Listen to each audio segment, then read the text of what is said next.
Salam alaikum wa rahmatullahi ta'ala wa barakatuh. Me revoilà depuis hier, alhamdulillah. Aujourd'hui matin, je commence à sentir un peu la fatigue. Alhamdulillah, je suis parti chercher, j'ai pas dormi toute la nuit.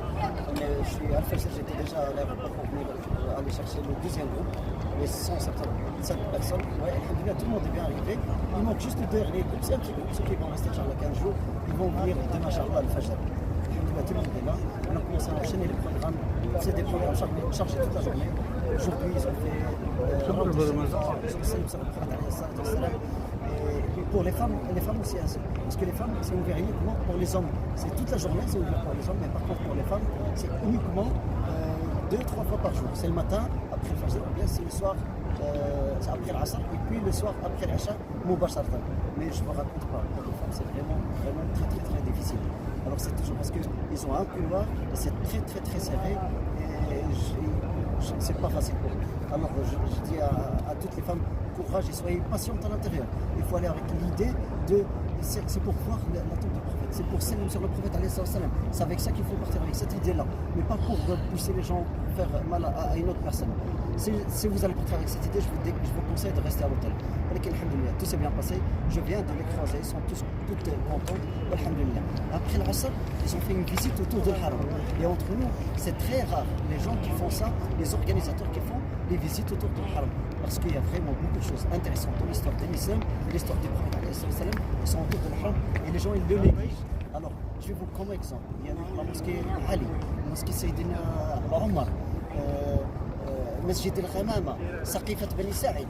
Il y a beaucoup de choses à connaître autour de l'Haram, mais les gens ne le font pas. Alors, je vous conseille de faire ça. Ça, c'est un message pour les organisateurs. Je vous conseille de faire ça. Comme ça, les gens, au moins, ils ont une partie de l'histoire de l'islam. Comme ça, au moins, ils apprennent quelque chose, pas uniquement à chaque fois prière unique, mais au moins qu'ils connaissent un peu l'histoire de Medina al-Munawwara, parce que c'est vraiment une histoire spéciale, une histoire, je ne sais pas comment la décrire, mais il y a beaucoup de choses. Alors, on l'appelle Medina al-Munawwara. Medina al-Munawwara, c'est une ville lumineuse. Al-Munawwara, Nujud Rasul alayhi salatu wassalam. Et d'ailleurs, on est là, je suis juste en face de la mosquée Medina, de l'Haram, je suis en face, et là, en face, il y a la tombe du prophète alayhi salatu wassalam et le minbar. Et d'ailleurs, je suis avec un des meilleurs amis, un grand frère à moi, je travaille avec lui depuis 10 ans, et on est comme des frères. Je vous les présente, c'est le Hajj Abdelkader. Je crois que les gens de Bruxelles ils le connaissent. Et il est tout le temps à la mosquée Muttaqin. C'est un des meilleurs guides, et il travaille avec moi depuis toujours. Et il va vous parler, il va vous dire un petit mot, Inch'Allah. خلينا الناس اللي معنا إن شاء الله. الناس بما احنا موجودين في المدينة المنورة، وإحنا أمام قبة الخضراء في المدينة المنورة إن شاء الله، لأن زرنا الآن الروضة الشريفة وسلمنا على الرسول صلى الله عليه وسلم وعلى سيدنا أبا بكر الصديق وعلى سيدنا عمر، وخرجنا من باب البقيع. الآن احنا موجودين في ساحة المسجد النبوي إن شاء الله، والمجموعة اللي معنا إن شاء الله عملنا لهم جولة اليوم بعد صلاة العصر. زرنا مسجد سيدنا علي ومسجد أبو بكر الصديق ومسجد الغمامة، وجئنا إلى قبة الخضراء وتعرفنا على أخبار الرسول صلى الله عليه وسلم بأنه موجود في المدينة، ومعه أبا بكر الصديق ومعه سيدنا عمر. ومن هنا انطلقنا كذلك إلى معرض القرآن الكريم، شفنا عدد المصاحف وشفنا المصاحف في المعرض القرآن الكريم اللي عندهم 9 القرون ونصف، 7 القرون ونصف اللي هما الفوتوكوبي فقط، اما الاصل هو موجود في تركيا. وبعد ذلك ان شاء الله مشينا الى سقيفه بني سعيده، تكلمنا للحجاج اللي معنا ان شاء الله وفهمناهم اشنو هذه الزياره ديال المدينه المنوره وما الفوائد من هذه الزياره. تعرفنا على بزاف د الحاجات، الحجاج اللي جاوا معنا تعرفوا على بزاف ديال الحاجات هنا في المدينه المنوره. وكنشكر الاخوان الجميع والاخوات اللي جاوا معنا ان شاء الله، والشكر للجميع. كاين واحد الحاجه مهمه ما قلناهاش، واحد الحاجه مهمه انا هي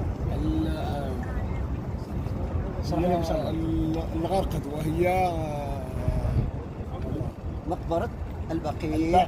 هذه مقبره البقيع اللي فيها اكثر من 10,000 صحابي مدفونين في هذه البقيع، وخاصة أزواج الرسول صلى الله عليه وسلم 9، وثم بعد ذلك ولد سيدنا رسول الله إبراهيم وكذلك عم العباس، وكذلك عتيكة، وكذلك إمامنا مالك وعثمان بن عفان وعثمان بن مدعون، عدد وكبار الصحابة اللي مدفونين في هذه البقيع.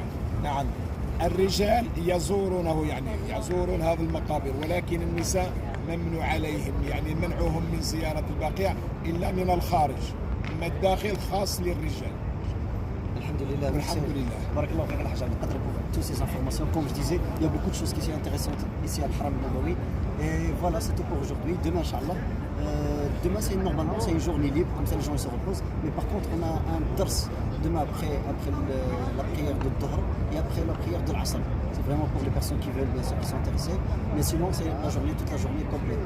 On se retrouve, Inch'Allah, le lundi matin, parce que c'est la journée où on fera les visites à la mosquée Uhud, mosquée de Qiblatain, Jabal Uhud, plutôt, j'ai dit mosquée Uhud, Jabal Uhud, Masjid Quba, Masjid Qiblatain, Al-Khandaq, en passant par Masjid Bilal et on rentre à l'hôtel, Masjid Jumu'ah, et on rentre à l'hôtel pour qu'on ne rate pas la prière de Ad-Dhuhr, parce que entre la visite de Uhud et la prière qui vaut 1000 prières, je préfère prier 1000 prières.